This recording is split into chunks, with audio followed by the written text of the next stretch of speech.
Look, a health event is bad luck, but the financial damage that allows, that's often optional. If you're dealing with a health anxiety right now, I'm not here to pile on. I'm here to stop you from compounding bad luck with bad money decisions. Here's what people believe. If I have insurance, I'm covered.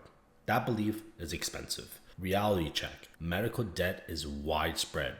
KFF found that 4 in 10 adults have some sort of healthcare debt. So if your plan assumes health costs won't matter, you're not optimistic, you're unprepared. So let's make this real. I'm gonna tell you a story about Tanya. Tanya is 46, healthy, active, normal life. Then she gets a scary symptom and ends up in the ER.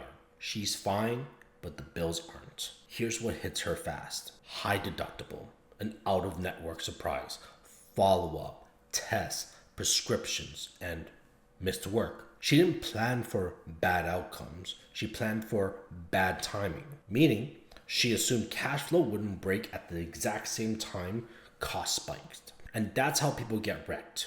Not by catastrophic illness, but by cash flow disruption plus confusion. So here are the 3 money mistakes people make after a health scare and the playbook that stops it. Mistake number 1, they focus on investments while cash flow is breaking. They obsess over returns while deductibles, time off of work, meds, and follow-ups hit monthly cash flow.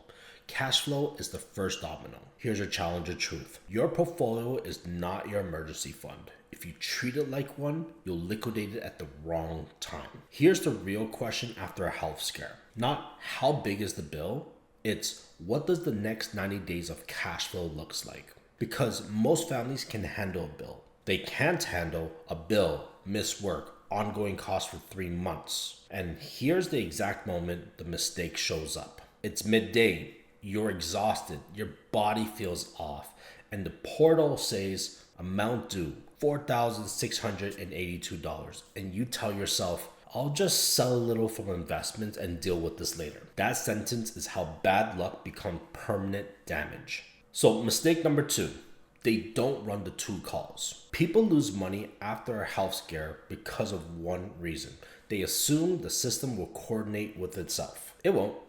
Here's the rule. In week 1, you make 2 calls and you ask 3 questions. Call number 1, whoever pays. Insurer, employee benefits, provincial plan, whatever your system is. Call 2, whoever bills. The hospital, the clinic, the provider. And the 3 questions are universal. 1, what's covered and what's not? 2, what steps do I need to follow so this doesn't get denied later? 3, if I can't pay this all at once, what options exist? This is not paperwork. This is preventing surprise costs when you're stressed. Comment 2 calls and I'll pin the script.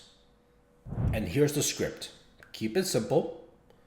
Clarity first, decisions second. Mistake number 3, permanent decisions during a temporary crisis. Here's what people do. Cash out retirement accounts, take high interest debt, delay care because it's expensive, and simplify by selling long-term assets. That's compounding bad luck. So here's the framework. Stabilize, protect, rebuild. So to stabilize, this is during your first 7 to 30 days. Stop the bleed. Your job here is not to solve retirement, it's to prevent panicked decisions while you're vulnerable. Step 1, build a 90-day medical map. So appointments, prescriptions, follow-ups, travel, time off of work, and a buffer line for unknown.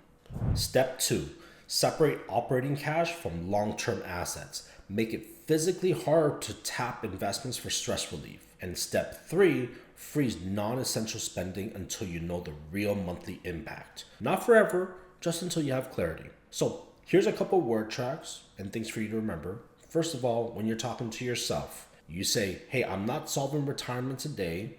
I'm preventing panic decisions this month.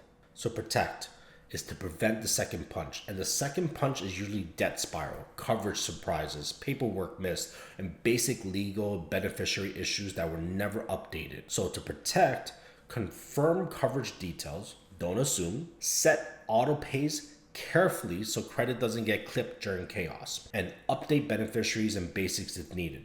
build a small medical buffer so the next surprise doesn't force liquidation. Also, long-term care reality check matters. Medicare generally does not cover long-term custodial care. So that's help with bathing, dressing, using the bathroom. Rebuild. So this happens after day 90 up to a year.